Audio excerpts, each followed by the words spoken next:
Hi అండి. Welcome to mini vlog. ఈరోజైతే మేము మా చిన్నత్తయ్య ఊరైతే స్టార్ట్ అయిపోయాము. ఎందుకంటే ఇవాళ వింజమూరులో చెన్నకేశవ స్వామిదైతే ఊరేగింపు ఉంటది. రథం ఊరేగిస్తారనమాట ఇవాళ. ఫ్యామిలీ అందరితో కలిసి అయితే మేమైతే వింజమూరుకైతే వచ్చేసాము. ఇక్కడ సెల్ఫీ వీడియో తీస్తుంటే మా హస్బెండ్ తోటి పక్క నుంచి మా చిన్నత్తయ్యలు నవ్విస్తున్నారనమాట. మా అత్తయ్య, చిన్నత్తయ్య అని.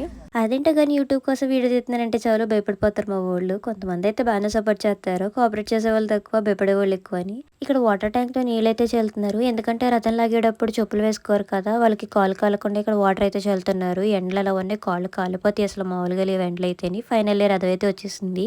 ఇక్కడ జనం కూడా అలాగే ఉన్నారు. అసలు ఖాళీ లేదనమాట. ఇక్కడ రథం చక్రం దగ్గర అయితే ఉప్పు వేసి గుమ్మడికాయ అయితే పెట్టారు. గుమ్మడికాయ పెడతారు గానీ చక్రం కింద ఉప్పు వేయడం ఫస్ట్ టైమ్ చూస్తున్నాను నేను. మీరు ఎవరైనా చూసినట్టయితే కామెంట్ చేయండి. ఇక్కడ వేడి దెబ్బకి నా స్టిక్కర్ కూడా పడిపోయింది. అంతలా ఉంది ఎండ. ఆఫ్టర్‌నూన్ లంచ్‌కి అయితే మేము మా కౌసల్య వాళ్ళ ఇంటి దగ్గరికి అయితే వచ్చేసాము. లంచ్ వాళ్ళ ఇంటి దగ్గర తినాలని పట్టుబట్టింది మా కౌసల్య. ఇక్కడ ఎండ దెబ్బకి అయితే అసలు చూడండి నా ఫేస్ ఎలా అయిపోయిందో. రథం ఊరేగింపు జరిగినప్పుడు కరెంట్ లేకపోవడం కామనే కదా! కరెంట్ లేకపోయేసరికి వేడి మామూలుగా లేదనమాట. చెమటలు కారిపోతున్నాయి. మేమైతే ఇలా ఈ సినిగారులతో మేనేజ్ చేసాము.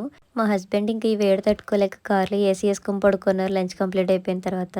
ఈవినింగ్ బయలుదేరే ముందైతే టెంపుల్ దగ్గరికెళ్ళి బయట నుంచే దండం పెట్టేసుకొని స్టార్ట్ అయిపోయాము మేము. ఎందుకంటే ఆఫ్టర్‌నూన్ నాన్ వెజ్ తిన్నాం కదా! అందుకని గుళ్ళకైతే వెళ్ళలేదు. ఇక్కడ ఆంజనేయ స్వామి విగ్రహం కొత్తగా పెట్టారు. అక్కడికైతే వచ్చాము మేము. ఈ ఆంజనేయ స్వామి విగ్రహం అయితే గ్రానైట్‌తో చేసింది. సింగిల్ రాయితో చేశారు. చాలా చేశారు కదా! ఊరేగింపు కంప్లీట్ అయిపోయిన తర్వాత రథాన్ని అయితే షెడ్‌లో పెట్టేశారు. వచ్చే దారిలో ఇలాగ తీర్థం అయితే కనిపించింది. జెయింట్ వీల్ కనపడితే ఆగుదాం అనుకున్నాం కానీ జెయింట్ వీల్ తప్ప అన్నీ ఉన్నాయి ఇక్కడ. ఇంకెందుకులే అని చెప్పేసి ఆగకుండా బయలుదేరిపోయాము మేమైతే. దారిలో ఈ విగ్రహాలు కనిపించినయి బాగున్నాయి కదా!